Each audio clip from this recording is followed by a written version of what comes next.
Hello, in front of me I've got FORD Focus. In this video I'll show you how to check Windows manufacture date. To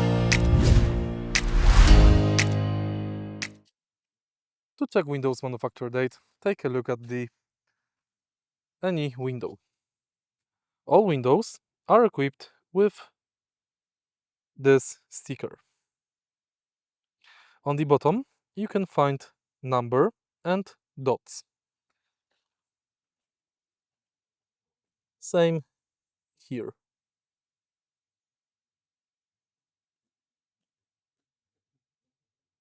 Number indicate the manufacture date. In this case it was 2007. Dots indicate the manufacture month.